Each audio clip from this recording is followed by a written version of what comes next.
Good morning, welcome to dice classes think without ink. मैं दीपक कुमार आप लोग का स्वागत करता हूँ। आज का टॉपिक है हमारा डिवीजन। पिछले बार हम लोग जो पढ़े थे उसमें था हम लोग का वैदिक मल्टीप्लिकेशन, वैदिक मेथड से मल्टीप्लाई कैसे करें, स्क्वायर्स कैसे निकाल रहे हैं, स्क्वायर रूट कैसे निकाल रहे हैं। बहुत सारे लोगों का क्यूरी आ रहा है क्वेश्चन से कि सर डिवाइड करने में काफ़ी ज़्यादा दिक्कतें होती हैं। तो आज मैं आप लोग को बताने जा रहा हूँ डिवीजन कि वैदिक मेथड से हम लोग डिवाइड कैसे करें। छोटे छोटे नंबर्स पे डिवाइड करना, जैसे जिसका पहाड़ा 7, 8 ये सब का हम लोग को याद होता है, उस पे करना तो काफ़ी आसान होता है। लेकिन बड़े नंबर्स पे अगर हम लोग डिवाइड करें तो काफ़ी मुश्किल होता है। जैसे कि मैं आप लोग को एक एग्जाम्पल ले रहा हूँ, एग्जाम्पल लेके बता देता हूँ।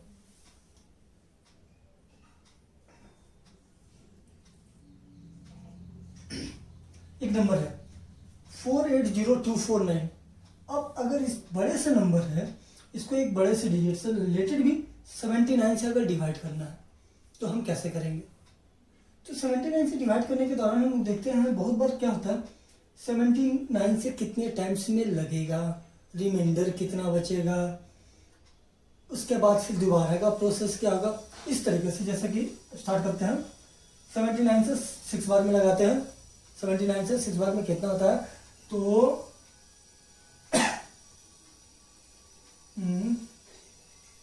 474। ठीक है, अब 474 आया, डेफिनेटली हम इसको क्या करेंगे, सब्ट्रैक्ट करेंगे। 10 में से 4 गया, डेफिनेटली 6। ये दोनों टर्म क्या हो रहा है, कैंसिल हो जा रहा है। अब ऊपर से हम लोग 2 को अप्लाई करेंगे, 2 उतारते हैं। अब 79 से देख रहे हैं कि ये कट नहीं रहा है, तो नहीं कटने के दौरान क्या करते हैं हम लोग, 0 पुट करते हैं। क्या पुट करते हैं, 0। और उसके बाद क्या करते हैं, ऊपर वाला डिजिट फिर एक उतारते हैं। अब कितना उतर जाएगा, 4। फिर से अब डिवाइड करेंगे, अब लगेगा 7 टाइम्स में। ठीक है, 7 टाइम्स में कितना आएगा, 553। ठीक है, 553। इसे सब्ट्रैक्ट करते हैं, 4 में से 3 गया 1, 12 हो जाएगा। 12 में से 5 गया 7, 71 आ गया। ये कैंसिल आउट हो जाएगा क्योंकि 5 और 5 आ जाएगा। अब फिर से क्या करेंगे, एक डिजिट उतारेंगे, डेट इज 9। अब डिवाइड करेंगे, अब कितना बार में लगेगा, तो अब 9 बार में लगेगा 711। यहाँ पर हम लोग देखेंगे ये दोनों कैंसिल हो गया और एक रिमाइंडर आ गया। तो इस मेथड का यूज किए, जैसे कैलकुलेशन थोड़ा सा अच्छा है मेरा एज नॉर्मली, तो उसके अनुसार हम डायरेक्टली, हमें पता है कि चलो 6 बार में लग गया, 0 बार में, 7 बार में, 9 बार में। फिर हमें 1 बार, 2 बार, 3 बार इस तरीके से घटाना पड़ता है। ओके, लेकिन क्या हम इसे डायरेक्ट कर सकते हैं, तो वैदिक में एक मेथड है जिसके में हम इसे डायरेक्ट भी सॉल्व कर सकते हैं। वो मेथड मैं आज आप लोग को सिखाने जा रहा हूँ। ओके, तो स्टार्ट करते हैं वैदिक के द्वारा कैसे करते हैं। चलिए, वैदिक के द्वारा करने में बस एक कुछ छोटी छोटी चीजों को ध्यान रखना है। नंबर ले लिया, नंबर्स को थोड़ा सा अलग अलग करके लिखते हैं ताकि आप लोगों को थोड़ी सी सुविधा हो समझने में।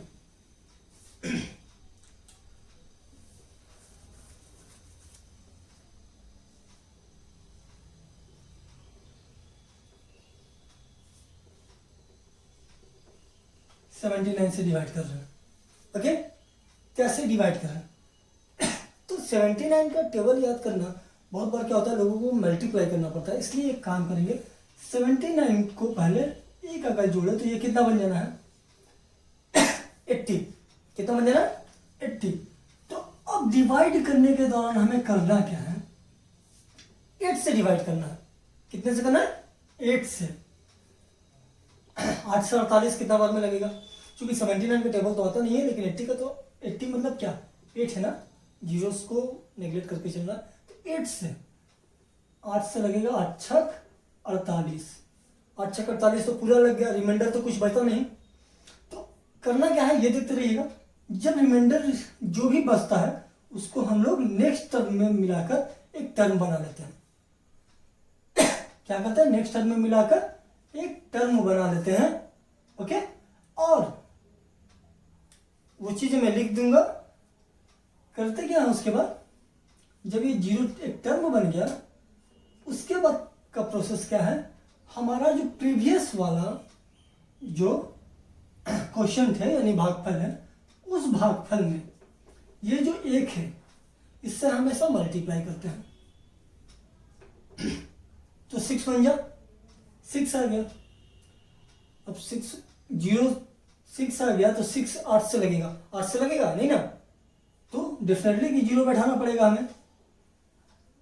8 से 0 बार में लगाएंगे, हमारा रिमाइंडर 6 बचेगा, तो फिर 6 अगले बार में निकलेंगे। कितना हो गया नंबर 62 हो गया। अब क्या करेंगे, 62 में हम लोग क्या करेंगे, 0 प्रीवियस रिमाइंडर और उसके जो 1 है इससे हमेशा मल्टीप्लाई करना है, तो इंटू 1। 62 में 0 + 1 करेंगे तो 62 ही रहेगा। 62 8 से कितना बार में लगेगा, तो 8 7 56 लगेगा, 62 नहीं लगेगा, 8 7 56 लगेगा। और 56 लगते के साथ हमारे पास कुछ रिमाइंडर आएगा। रिमाइंडर कितना आ रहा है 6। तो अब हमारा टर्म कितना हो गया 64 टर्म हो गया। प्लस कितना करेंगे 7 इंटू 1। ये स्पेशल एग्जांपल किया। इस एग्जांपल में आपको छोटी छोटी जो चीज़ें हैं वो सारी चीज़ें आप लोग को है दिया हुआ है, सब चीज़ आपको समझ में आएगा। तो 64 ले लेंगे प्लस 7 इंटू 1 यानी कि प्लस 7 करेंगे, तो 64 और 7 कितना हो गया 71। 71 को अगर 8 से दें, 9 बार में तो नहीं लगेगा, 8 ही बार में लगेगा, 8 बार में लगाएंगे, 8 64। ठीक है, 64 लग गया तो बचा मेरे पास कितना 7, तो 7 को यहाँ लिख लेंगे। और आप लोग को एक खास चीज बताएं, ये जो लास्ट टर्म हमारा आता है, ये टर्म जो हमारा लास्ट टर्म होता है, ये होता है रिमाइंडर यानी कि शेषफल। ये हमारा शेषफल होता है। तो क्या 79 शेषफल होगा? नहीं, ध्यान से देखें, शेषफल क्या आता है, पहले हमको पूरा टर्म बनाना होगा ना, तो 79 प्लस प्रीवियस वाला टर्म 8 इंटू 1 से हमेशा मल्टीप्लाई करना है, इंटू 1। तो 79 प्लस 8 इंटू 1 इक्वल टू कितना आएगा 87। अब ये हमारा भागफल होता है।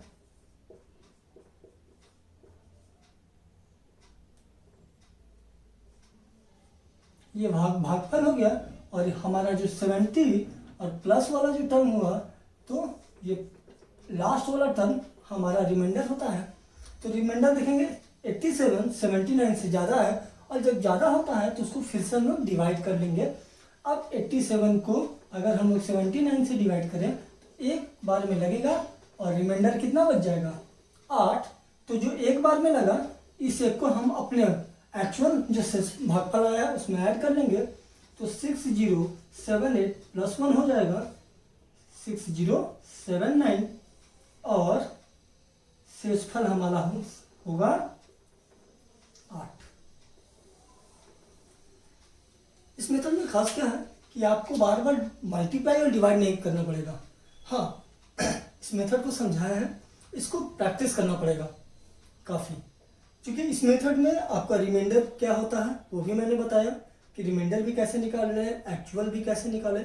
तो फिर से एक बार इसको रिवाइज कर लेते हैं, थोड़ा देखते हैं, ठीक है। इसको फिर से देख लेते हैं कैसे होता है। सबसे पहले जो टर्म से हमें डिवाइड करना है, उस टर्म को पहले 10th टर्म के पे पहुंचेंगे। 79 के नज़दीक का टर्म हमारा 80 है, तो इसमें प्लस 1 जोड़ते के साथ 80 आ जाएगा। अब हम इसे 8 से डिवाइड करते जाएंगे, 8 6 48, पूरा पूरी कट गया, रिमाइंडर 0 बचा, अगला टर्म 0 और 0 मिला देंगे, ये 0 हो गया। और करते क्या है हमेशा, उसमें हम लोग प्रीवियस वाले से इसको मल्टीप्लाई करके जोड़ते जाते हैं हमेशा। तो 0 6 का 6 टोटल आ गया 6। 6 को 8 से लगाएंगे, नहीं कटेगा, तो फिर से 0 लगाएंगे। अब रिमाइंडर हमारा फिर से बचेगा 6 अगला टर्म में लिख लेंगे, टोटल टर्म हो गया 62। 62 में प्रीवियस वाले 0 को अगर 1 से गुना करें तो 0 ही आएगा, तो 62 प्लस 0 62। 62 को फिर 8 से लगाएंगे, 8 7 56, 6 बचा, 6 लिख देंगे, ये हो गया 64। 64 और 7 7 इंटू 1 7 ही होगा, तो 64 और 7 71, 71 को 7 से लगाएंगे, 7 सॉरी 88 64, 7 बचेगा तो 79 हमारा लास्ट टर्म। और लास्ट जो होता है वो रिमाइंडर होता है, लेकिन बट उसको ऐड भी कर लेना है पहले। तो 79 और 8 से कम 8, जैसे ही हम लोग ऐड करते हैं वो हो गया टोटल 87, जो हमारा रिमाइंडर टर्म होता है। अब 87 देख रहे हैं कि 79 से ज़्यादा है, तो जब भी ऐसा केस है, कभी कदार आता है, तो जब भी ऐसा केस है कि जब ज़्यादा हो जाए तो उसको क्या करेंगे, फिर से हम लोग सिंपली एक ही बार में कटेगा, ज़्यादा बार में नहीं कटना है।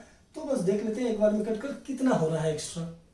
तो एक बार में जो कटा तो उसको एक को जोड़ देते हैं, 6078 यानी 6078 आया था, एक जोड़ते के साथ 6079 आ गया और शेषफल हमारा हो गया 8। ओके, तो इसी तरीके से देखते हैं कुछ और भी एग्जांपल्स। चलिए एक दूसरा एग्जांपल ले रहे हैं, 88469 एक बड़ा नंबर है, इसको 69 से डिवाइड करते हैं। तो सेम प्रोसेस देखिएगा, थोड़ा फास्ट में करके बता रहा हूँ। +1 जैसे ही करेंगे ये 70 बन जाएगा। अब इसको 7 से डिवाइड करना है, ऊपर में टर्म लिखते हैं, 7 एकम 7, एक बचा, एक यहाँ लिख दिए, ये 18 बच गया। 1 से मल्टीप्लाई होने पर सेम टर्म आता है, इसलिए डायरेक्ट यहीं से हम जोड़ते जाते हैं, 18 और 1 19। अब 7 से काटेंगे तो 7 दूनी 14, कितना बचा 5, 54 हो गया, 54 2 56, 7 से 56 लगाया तो 7 56, पूरा पूरी कट गया। ठीक है, 56 कट गया, बचा कितना 0, राइट डाउन 0, यहाँ 6 हो गया और 8 एकम 8, तो 8 से 14, 7 से 14 को लगाए तो 7 दूनी 14। ठीक है, और लास्ट टाइम जैसा कि हम बताए थे आप लोग को कि रिमाइंडर होगा, तो 14 के बाद की 14 पूरा कट गया, तो रिमाइंडर यहाँ पे तो कुछ नहीं है, 9, बट 2 1 जा 2, यानी कि 9 + 2 11 क्या होगा हमारा रिमाइंडर होगा। ठीक है, आप लोग को एक खासियत बताएं, इस नंबर में अपनी एक स्पेशल चीज़ है। जैसे कि देखिए, डिवाइड करने के दौरान कभी कदार हमारे पास सवाल होता है, सर पॉइंट के बाद 2-3 अंकों तक कैसे निकालें, या पॉइंट के बाद कितने अंकों तक आता है। तो आप अपने कैलकुलेटर का यूज करके भी चेकआउट कर सकते हैं। हम पॉइंट के बाद आप लोग को निकालना थोड़ा बताते हैं। चलिए उसी तरीके से देखें, 9 और 2 अगर जोड़ लेते तो कितना आ जाता 11। अब 11 से कितना बार में लगता, तो 7 एकम 7, 4 बचता। अब आप लोग को एक खासियत बताएं, 0 ही ना हमेशा लिखते जाते हैं पॉइंट के बाद, तो 4 यहाँ लिख लेंगे, ये हो जाएगा 40 और 1 41। 7 से 41 कितना बार में लगेगा, 7 6 42 लगता है, 5 ही बार में लगाएंगे, 7 5 35, कितना बचा हमारे पास 6 पुट किया 7 और 5 65 को 7 से लगाएंगे। ठीक है, 7 9 63, 2 बचेगा 0, यानी 20 और 9 29 को लगाएंगे, 7 चौक 28, फिर हमारे पास 2 बचेगा, ये हो गया 20 और 4 24, तो फिर 7 21। इस तरीके से आप कह सकते हैं कि 88469 को अगर हम लोग 69 से डिवाइड करें तो 1282.15943 ये आएगा। या फिर डायरेक्ट ये भी आप कह सकते हैं कि 1282 बार में कटेगा और 11 उसमें रिमाइंडर बचेगा। तो इस तरीके से अगर इस डिवाइड प्रोसेस का यूज करें तो हम काफ़ी पॉइंट डेसिमल के बाद भी निकाल सकते हैं और इवन हम लोग अपना रिमाइंडर भी निकाल सकते हैं। ओके, तो आपने अभी देखा वैदिक मेथड के अनुसार डिवाइड कैसे करते हैं। तो डिवीजन का ये टेक्निक हमारा बहुत पुराना है, हम वैदिक सभ्यता से रिलेट करते हैं। तो इस तरीके को हम लोग को भी अपनाना चाहिए, क्योंकि अब 69 का टेबल कितनी बार पढ़ेंगे, हम लोग को तो उतना पता भी नहीं होता नॉर्मली। 69 × 1 2 कितना होगा, × 3 × 5 कितना होगा। और बहुत बार दिक्कत क्या आती है बहुत लोगों के सामने, उन लोगों ने हमसे अक्सर कहा है कि सर 5 बार में लगाएगा कि 6 बार में लगेगा, तो उसके लिए सर अलग से कैलकुलेट करना पड़ता है। और जो यहाँ पे भी कैलकुलेट करना पड़ता है, हर एक टर्म में बड़े बड़े टर्म को एक टर्म से 2 टर्म में मल्टीप्लाई करो, फिर उसको सब्ट्रैक्ट करो, तो काफ़ी बड़ा टर्म आता है। इसीलिए मैं आप लोगों को ये मेथड बता रहा हूँ। इसमें आप लोग देखते रहिएगा, समझने की कोशिश कीजिएगा, क्योंकि एक चीज़ ये नया चीज़ है फिलहाल में, काफ़ी सारे लोग इसका यूज़ नहीं करते हैं, तो इसलिए आप लोगों के लिए फ़िलहाल में ये नया है। तो इस चीज़ को इस्तेमाल कीजिए, प्रैक्टिस कीजिए, और अगर समझ में आप लोग क्या आए तो फॉर बेटर, नहीं तो मैं सोच रहा हूँ फिलहाल कि इसी पे एक और वीडियो आप लोग को डिवीजन पे दूँ, थोड़ा सा एक लंबा क्लास लेकर। ओके, फिलहाल इस डिवीजन टेक्निक का फ़ायदा उठाइए, और अभी के लिए धन्यवाद, थैंक यू।